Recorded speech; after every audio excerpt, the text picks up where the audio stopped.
ನಮಸ್ಕಾರ ವೀಕ್ಷಕರೇ, national TV presents Bigg Boss ಅಪ್ಡೇಟ್ಗೆ ಸ್ವಾಗತ. ನಾನು ಸ್ವಾತಿ ಸಾಲ್ಯನ್. ನಿನ್ನೆ ಬಿಗ್ ಬಾಸ್ ಮನೆಯಲ್ಲಿ ಕ್ಯಾಪ್ಟನ್ಸಿ ಟಾಸ್ಕ್ ಅನ್ನು ಕೊಟ್ಟಿರ್ತಾರೆ. ಕ್ಯಾಪ್ಟನ್ ಯಾರು ಆಗ್ಬೋದು ಅನ್ನೋದು ಮುಂಚೆನೆ ಗೊತ್ತಾಗಿರುತ್ತೆ. ಯಾಕಂದ್ರೆ ಈ ಲೈವ್ ವಿಡಿಯೋ ಏನಿದೆ ಅದು ಹೊರಗಡೆ ಸಾಕಷ್ಟು ಟ್ರೆಂಡಿಂಗ್ ಆಗಿತ್ತು. ಅಲ್ಲಿ ಜಾರ್ ಆಪ್ ಅಲ್ಲಿ ಅವರ ಒಂದು ಕಾವ್ಯ ಅವರ ಭಾವಚಿತ್ರವನ್ನ ಕಾಣಿಸ್ತಿತ್ತು. ಸೊ ಹಾಗಾಗಿ ಎಲ್ರಿಗೂ ಆಲ್ಮೋಸ್ಟ್ ಗೊತ್ತಿತ್ತು ಕಾವ್ಯ ಅವರು ಕ್ಯಾಪ್ಟನ್ ಆಗ್ತಾರೆ ಅನ್ನೋದು. ಯಾಕಂದ್ರೆ ಲೈವ್ ಅಲ್ಲಿ ತೋರಿಸೋ ಪ್ರಕಾರ ಈ ಜಾರ್ ಆಪ್ ಇದ್ದ ಅದೆಲ್ಲ ಬರುವಾಗ ಈ ಕ್ಲಿಪ್ ಏನಿದೆ ಅದು ಟ್ರೋಲರ್ಸ್ಗಳ ಕೈಗೆ ಸಿಕ್ಕಿದ್ರೆ ಅದು ಫುಲ್ ಟ್ರೆಂಡ್ ಆಗುತ್ತೆ. ಸೊ ಆ ಕಾರಣಕ್ಕಾಗಿ ಅಲ್ಲಿ ಕಾವ್ಯ ಅವರು ಕ್ಯಾಪ್ಟನ್ಸಿ ಆಗ್ತಾರೆ ಅಂದ್ರೆ ಕ್ಯಾಪ್ಟನ್ ಆಗ್ತಾರೆ ಅನ್ನೋದು ಮೊದಲೇ ಗೊತ್ತಿತ್ತು. ಬಟ್ ಸೂರಜ್ ಅವ್ರು ಯಾಕೆ ಆಗ್ಲಿಲ್ಲ ಅನ್ನೋದು ಈಗ ಮನೆಯವ್ರಿಗೆ ರೀಸನ್ ಇಟ್ಟಿದ್ದು, ಅಂದ್ರೆ ಮನೆಯವ್ರಿಗೆ ರೀಸನ್ ಕೊಡೋಕಿದ್ದು. ಹಾಗಾಗಿ ಫಸ್ಟ್ ಟೈಮ್ ಅನ್ಸುತ್ತೆ ಬಿಗ್ ಬಾಸ್ ಮನೆಯಲ್ಲಿ ಒಂದು ಟಾಸ್ಕ್ ಆಡದೆ ಒಂದು ಕ್ಯಾಪ್ಟನ್ ಆಗೋದು. ಸೊ ಹಾಗಾಗಿ ಆ ಕ್ಯಾಪ್ಟನ್ಸಿಯನ್ನು ನಿಭಾಯಿಸೋದು ಕಾವ್ಯ ಅವರಿಗೆ ಸುಲಭನ ಅಥವಾ ಕಷ್ಟನ ಅಂತ ನಾವು ಈ ವೀಕ್ ನೋಡ್ಬೇಕಾಗುತ್ತೆ. ಈ ವೀಕಲ್ಲೂ ಕೂಡ ಅಷ್ಟೇ ಅವರು ರಾಶಿಕಾ ಅವರ ಕ್ಯಾಪ್ಟನ್ ಬಗ್ಗೆ ಹೇಳೋದಾದ್ರೆ ಸ್ವಲ್ಪ ಡೌನ್ ಇದ್ರು. ಅವರ ಎಲ್ಲೋ ಗ್ರಾಫ್ ಕ್ಯಾಪ್ಟನ್ಸಿ ಗ್ರಾಫ್ ಏನಿದ್ದು ಸಿಕ್ಕಾಪಟ್ಟೆ ಡೌನ್ ಇದೆ ಅನ್ಸುತ್ತೆ. ಆಮೇಲೆ ಈ ಕಾವ್ಯ ಅವರ ಕ್ಯಾಪ್ಟನ್ಸಿ ಹೇಗಿರ್ಬೋದು ಅನ್ನೋದನ್ನ ನಾವು ನೋಡ್ಬೇಕು. ಸೊ ಈ ಮನೆಯವರಿಗೆ ಡಿಸೈಡ್ ಮಾಡಕ್ಕಿರುತ್ತೆ. ಸೊ ಆಲ್ಮೋಸ್ಟ್ ಅನ್ಕೊಂಡಿದ್ದೀವಿ ಸೂರಜನ್ನ ಆಯ್ಕೆ ಮಾಡ್ಬೋದು ಅನ್ಸುತ್ತೆ. ಯಾಕಂದ್ರೆ ಕಾವ್ಯ ಅವ್ರ ಬಗ್ಗೆ ಕೆಲವರಿಗೆ ಹೇಟ್ರೇಟ್ ಇತ್ತು. ಅಂದ್ರೆ ಅವರು ಟಾಸ್ಕ್ ವಿಚಾರ ಅಂತ ಬಂದಾಗ ಕೆಲವರು ಹೇಟ್ರೇಟ್ ಅನ್ನ ಮಾಡ್ತಾರೆ, ಅಥವಾ ಒಂದು ಕ್ಯಾಪ್ಟನ್ಸಿಯನ್ನ ನಿಭಾಯಿಸುವಷ್ಟು ಅವ್ರಿಗೆ ಇದೆಯಾ ಅಂದ್ರೆ ಆ ಒಂದು ಕೆಪಾಸಿಟಿ ಅವ್ರಿಗೆ ಇದೆಯಾ ಅನ್ನೋದು ಮನೆಯವರಿಗೆ ಡಿಸ್ಕಸ್ ಆಗ್ಬೋದು ಅಂತ ಅನ್ಸುತ್ತೆ.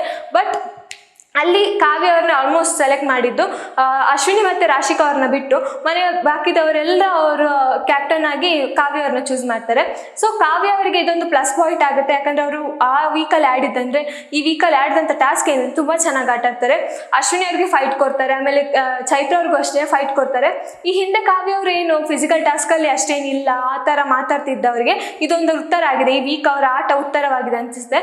ಇನ್ನು ಆ ಆಟವನ್ನ ಇಟ್ಕೊಂಡು ರಜತ್ ಆಗಿರ್ಬೋದು, ಗಿಲ್ಲಿ ಅವರಾಗಿರ್ಬೋದು ಅಥವಾ ಮಾಳು ಅವರಾಗಿರ್ಬೋದು ಅವರನ್ನ ಆಯ್ಕೆ ಮಾಡ್ತಾರೆ. ಈ ಹಿಂದೆ ರಘು ಮತ್ತೆ ಮಾಳು ಅವರು ಏನ್ ಹೇಳಿರ್ತಾರೆ ಅಂದ್ರೆ ರಾಶಿಕಾ ಅವ್ರ ಹತ್ರ ಸೂರಜ್ಗೆ ಕ್ಯಾಪ್ಟನ್ಸಿ ಕೊಡ್ಬೋದು ಅಂದ್ರೆ ಆ ಒಂದು ಮಾತಲ್ಲಿ ಹೇಳ್ತಾರೆ ಕಾವ್ಯಗಿಂತ ಸೂರಜ್ ಬೆಟರ್, ಅಥವಾ ಕಾವ್ಯದ ಎಲ್ಲೋ ಒಂದ್ ಕಡೆ ಡೌನ್ ಫಾಲ್ ಆಗ್ತಾ ಇದ್ದಾರೆ, ಅಥವಾ ಅವ್ರಿಗೆ ನಿಭಾಯಿಸುವಂತದ್ದು ಇಲ್ಲ ಅನ್ನೋದು ಮಾತುಗಳನ್ನು ಹೇಳಿರ್ತಾರೆ.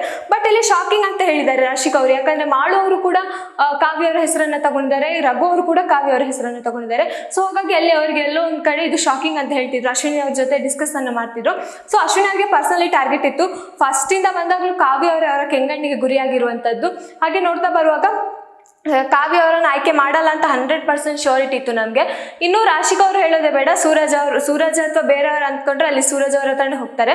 ಅದು ಗೊತ್ತಿರೋ ವಿಷಯನೇ. ಅಲ್ಲಿ ಅವರು ಯಾವುದೇ ಒಂದು ಅವರ ಟಾಸ್ಕ್ ನೋಡಲ್ಲ, ಅಥವಾ ಅವರು ಮಾತಾಡಿರೋ ಚಟುವಟಿಕೆಗಳಲ್ಲಿ ಭಾಗವಹಿಸೋ ರೀತಿ ನೋಡಲ್ಲ, ಅಥವಾ ಮನೆಯಲ್ಲಿ ಎಷ್ಟು ಇನ್ವಾಲ್ವ್ಮೆಂಟ್ ಇದೆ ಅನ್ನೋದು ನೋಡಲ್ಲ. ರಾಶಿಕಾ ಅವರಿಗೆ ಸೂರಜ್ ಏನ್ ಮಾಡ್ತಿದ್ರು ಸೂರಜ್ ಅವರು ಓಕೆ ಅನ್ನೋ ರೀತಿಯಲ್ಲಿ ಅವ್ರು ಮಾತಾಡ್ತಾರೆ.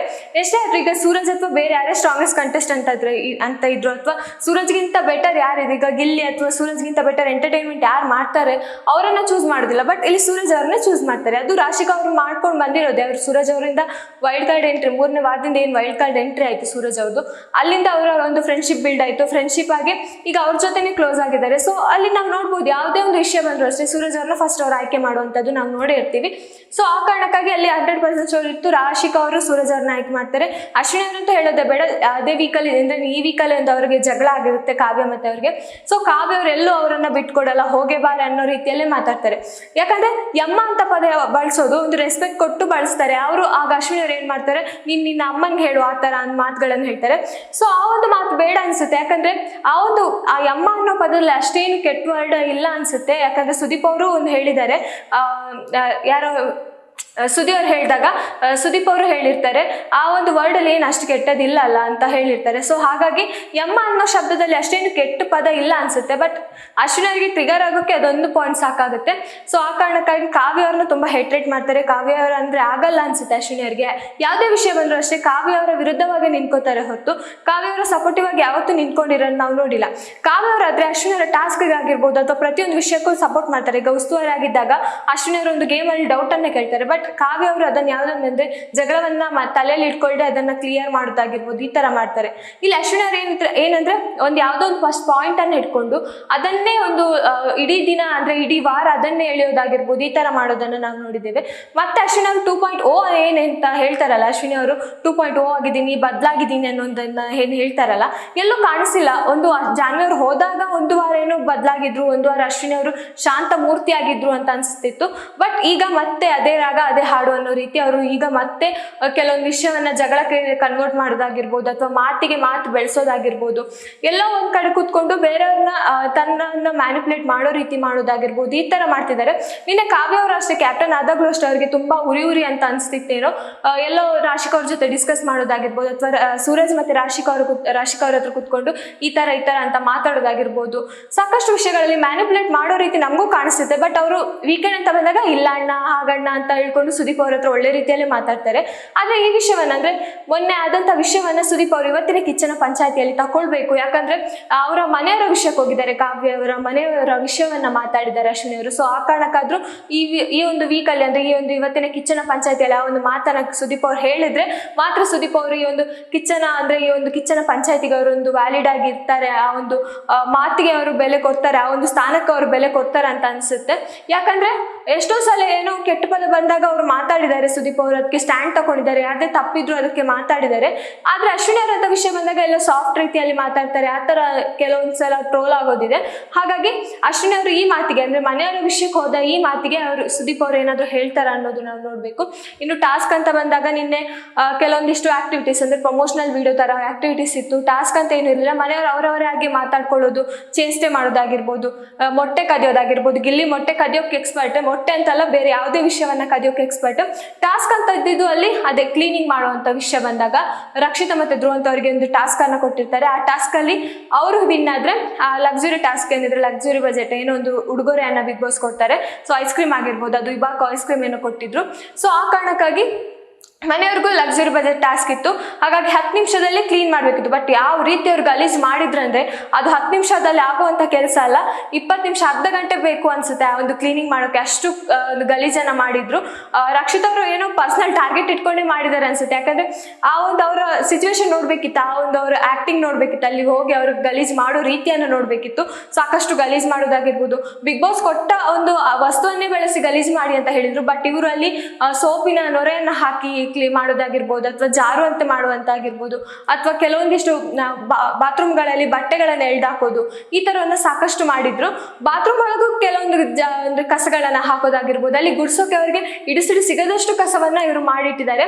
ಧ್ರುವಂತವರು ಕೂಡ ಅಷ್ಟೇ, ಆ ಒಂದು ವಿಷಯಕ್ಕೆ ಕೂಡ ಅವ್ರಿಗೆ ಜಗಳ ಆಗುತ್ತೆ. ಯಾಕಂದ್ರೆ ಸೀಕ್ರೆಟ್ ರೂಮ್ ಅಲ್ಲಿ ಜಗಳ ಆಗುತ್ತೆ ಧ್ರುವಂತ ಮತ್ತೆ ರಕ್ಷಿತಾ ಅವರಿಗೆ. ಯಾಕಂದ್ರೆ ಕ್ಲೀನಿಂಗ್ ಮಾಡೋ ವಿಷಯದಲ್ಲಿ ಅಂದ್ರೆ ಈಗ ರಕ್ಷಿತಾ ಅವರು ಗಲೀಜ್ ಮಾಡೋದಂತ ಮನೆಯವರೆಲ್ಲ ಹೇಳ್ತಾರಂತೆ, ಧ್ರುವಂತ ಅವರು ತುಂಬಾ ಕ್ಲೀನ್, ನೀವ್ ಹೇಗೆ ಕ್ಲೀನ್ ಮಾಡ್ತೀರಾ, ನೀವು ಅಷ್ಟು ನೀಟಾಗಿ ಇಟ್ಕೊಂಡಿರೋರು, ನೀವ್ ಹೇಗೆ ಗಲೀಜ್ ಮಾಡ್ತೀರಾ ಅನ್ನೋದನ್ನ ಹೇಳ್ತಾರೆ ರಕ್ಷಿತಾ ಅವರು. ಸೊ ಅಲ್ಲಿ ಕೆಲವೊಂದಿಷ್ಟು ಮಾತುಗಳು, ಆ ಒಂದು ಏನೇ ಬಿಗ್ ಬಾಸ್ ಟಾಸ್ಕ್ ಕೊಟ್ರು ಇವತ್ತೊಂದು ವಾದ ಅಥವಾ ಪ್ರತಿವಾದ ಏನಾದ್ರೂ ಇದ್ದೇ ಇರುತ್ತೆ. ಆ ಕಾರಣಕ್ಕಾಗಿ ಧ್ರುವಂತ ಮತ್ತೆ ರಕ್ಷಿತವನ್ನು ಇವತ್ತು ಪ್ರೋಮೋದಲ್ಲಿ ನೋಡಿದಾಗ ಸುದೀಪ್ ಅವರು ಹೊಗಳ್ತಾರೆ. ಅಂದ್ರೆ ಅವರ ಜಗಳ ಅವರಿಗೆ ಪರ್ಸನಲ್ ಎಂಟರ್ಟೈನ್ಮೆಂಟ್ ಆಗಿತ್ತು ಅಂತ ಹೇಳ್ತಾರೆ. ಹೌದು, ಯಾರಿಗೂ ಆಗಲ್ಲ ಅಂದ್ರೆ ನಮಗೂ ಆಗುತ್ತೆ. ಅವರ ಒಂದು ಟಾಸ್ಕ್ ಏನಿದೆ ಆ ಟಾಸ್ಕ್ ಕೊಟ್ಟಾಗ ಅವರ ಮಾತುಗಳಾಗಿರ್ಬೋದು, ರಕ್ಷಿತಾ ಅವರ ಒಂದು ಆಕ್ಟಿವ್ ಆಗಿರ್ಬೋದು ಅಥವಾ ಧ್ರುವಂತ ಅವರ ಒಂದು ಆಕ್ಟಿಂಗ್ ಆಗಿರ್ಬೋದು, ಈ ತರ ನೋಡಿದಾಗ ನಮಗೂ ಒಂಥರ ಎಂಟರ್ಟೈನ್ಮೆಂಟ್. ಇಲ್ಲಿ ಬಿಗ್ ಬಾಸ್ ಮನೆಯ ಸ್ಪರ್ಧಿಗಳನ್ನ ನೋಡೋದು ಅಥವಾ ಸೀಕ್ರೆಟ್ ರೂಮ್ ಅಲ್ಲಿ ಕೂತಿರೋ ಇವರ ಜಗಳವನ್ನ ನೋಡೋದಂತ ನಮ್ಗೆ ಕನ್ಫ್ಯೂಷನ್ ಆಗೋಕೆ ಸ್ಟಾರ್ಟ್ ಆಗುತ್ತೆ. ಆ ತರ ಇವರು ಎಂಟರ್ಟೈನ್ಮೆಂಟ್ ಮಾಡ್ತಾ ಇದ್ರು. ಸೊ ಅದು ಕೂಡ ಅದನ್ನೇ ಪರ್ಸನಲ್ ಈಗ ಪ್ರೋಮೋ ಬಿಟ್ಟಿರೋ ನೋಡಿದ್ರೆ ಅವರ ಒಂದು ಜಗಳವೇ ಸುದೀಪ್ ಅವ್ರಿಗೆ ಪರ್ಸನಲಿ ಇಷ್ಟ ಆಗಿದೆ, ಪರ್ಸನಲಿ ಎಂಟರ್ಟೈನ್ಮೆಂಟ್ ಆಗಿತ್ತು ಅಂತ ಸುದೀಪ್ ಅವರು ಹೇಳ್ತಾರೆ. ಸೊ ಈ ಒಂದು ಇವತ್ತಿನ ಏನ್ ಪ್ರೋಮೋ ತೋರಿಸಿದ್ರಲ್ಲ ಅದ್ರಲ್ಲಿ ಯಾವುದೇ ಖಡಕ್ ಆಗಿರ್ಲಿಲ್ಲ ಅಥವಾ ಸ್ಟಾರ್ಟಿಂಗ್ ಒಂದು ಫನ್ನಿಯ ವೇ ಅಲ್ಲಿ ಇತ್ತು. ಸೊ ಹಾಗಾಗಿ ನೆಕ್ಸ್ಟ್ ಪ್ರೋಮೋ ಬರ್ಬೇಕಾದ್ರೆ ಯಾವ ರೀತಿ ಇರ್ಬೋದು, ಯಾರಿಗೆ ಕ್ಲಾಸ್ ಇರ್ಬೋದು, ಯಾರಿಗೆ ಸ್ಪೆಷಲ್ ಕ್ಲಾಸ್ ಇರ್ಬೋದು, ರಜತ್ ಅವ್ರಿಗೆ ಏನಾದ್ರು ಇದೆಯಾ ಅಥವಾ ಅಶ್ವಿನಿ ಅವ್ರಿಗೆ ಮೇನ್ ಆಗಿ ಇರ್ಬೇಕು ಅನ್ನೋದು ನಮ್ಗೆಲ್ಲರಿಗೂ ಆಸೆ. ಯಾಕಂದ್ರೆ ಆ ಒಂದು ಅವ್ರ ಮಾತಿದೆಯಲ್ಲ, ಅವ್ರ ಮಾತಿನ ಮೇಲೆ ನಿಗಾ ಇಡಬೇಕು. ಎಷ್ಟೋ ಸಾರಿ ಹೇಳ್ತಾರೆ ನಾನು ಬದಲಾಗ್ತೀನಿ ಅಂತ, ಬದಲಾಗಿಲ್ಲ ಅವರು. ಸೊ ಆ ಕಾರಣಕ್ಕಾಗಿ ಸುದೀಪ್ ಅವ್ರು ಏನಾದ್ರು ಅವ್ರಿಗೆ ಹೇಳ್ಬೋದು ಅನ್ನೋದು ನಾವು ಇವತ್ತಿನ ಇದರಲ್ಲಿ ನೋಡ್ಬೇಕಾಗುತ್ತೆ. ಸೊ ಈ ಕಳಪೆ ಚೈತ್ರವ್ರಿಗೆ ಹೋಯ್ತು, ಕಳಪೆ ಹೌದು. ಆಮೇಲೆ ಉತ್ತಮ ಕಾವ್ಯ ಅವ್ರಿಗೆ ಬಂತು. ಈ ವಾರದ ಟಾಸ್ಕ್ ನೋಡಿ ಕಾವ್ಯ ಅವ್ರಿಗೆ ಉತ್ತಮವನ್ನ ಕೊಟ್ಟಿದ್ದಾರೆ. ಹಾಗೆ ಚೈತ್ರ ಅವ್ರಿಗೆ ಕಳಪೆ ಸಿಕ್ತು. ಸೊ ಕಳಪೆ ಸಿಕ್ಕಿದ್ದಕ್ಕೆ ಅವ್ರಿಗೆ ಕೆಲವೊಂದು ಡಿಸಪಾಯಿಂಟ್ ಆಯ್ತು, ಬೇಜಾರಾಯ್ತು. ಬಟ್ ಅದನ್ನ ಅಕ್ಸೆಪ್ಟ್ ಮಾಡ್ಕೊಂಡ್ರು. ತುಂಬಾ ಮಾಮೂಲಿ ಆಲ್ಮೋಸ್ಟ್ ಜನರು ಚೈತ್ರ ಅವರಿಗೆ ಕಳಪೆಯನ್ನು ಕೊಡ್ತಾರೆ. ಯಾಕಂದ್ರೆ ಅವ್ರು ಆಡಿದ ರೀತಿ ಯಾರಿಗೂ ಇಷ್ಟ ಆಗಿರ್ಲಿಲ್ಲ, ನಮಗೂ ನೋಡೋಕೆ ಒಂಥರ ಕಿರಿಕಿರಿ ಅಂತ ಅನಿಸ್ತಾ ಇತ್ತು. ಪರ್ಚೋದು, ಕಿರ್ಚೋದು, ಉಗ್ಯೋದು ಈ ತರ ಎಲ್ಲ ಮಾಡಿದ್ದಾರೆ. ಸೊ ಆ ಕಾರಣಕ್ಕಾಗಿ ಚೈತ್ರ ಅವರು ಕಳಪೆಗೆ ಹೋಗ್ತಾರೆ. ಇನ್ನು ಇವತ್ತಿನ ಕಿಚ್ಚನ ಪಂಚಾಯಿತಿಯಲ್ಲಿ ಯಾರಿಗೆ ಕಿಚ್ಚನ ಚಪ್ಪಾಳೆ ಸಿಗ್ಬಹುದು, ಯಾರಿಗೆ ಸಿಗ್ಬೇಕು ಅನ್ನೋದು ನಿಮ್ಗೆ ಏನಾದ್ರು ಅನಿಸ್ತಾ ಇದೆ? ಯಾರಿಗೆ ಸಿಗ್ಬೇಕು ಅನ್ನೋದು ಅಂದ್ರೆ ಕಿಚ್ಚನ ಚಪ್ಪಾಳೆ ಈ ವೀಕಲ್ಲಿ ಯಾರು ಡಿಸರ್ವ್ ಇದ್ದಾರೆ ಕಿಚ್ಚನ ಚಪ್ಪಾಳೆಗೆ, ಅಥವಾ ಉತ್ತಮಕ್ಕೆ ಕಾವ್ಯ ಅವರೇ ಸರಿಯಾಗಿದ್ರಾ, ಬೇರೆಯವ್ರು ಯಾರಾದ್ರೂ ಇದ್ರ ಅನ್ನೋದನ್ನ ಕಮೆಂಟ್ ಮಾಡಿ. ಸೊ ಇನ್ನಷ್ಟು ವಿಷಯಕ್ಕಾಗಿ ನೋಡ್ತಾ ಇರಿ ನ್ಯಾಷನಲ್ ಟಿವಿ. ಧನ್ಯವಾದಗಳು.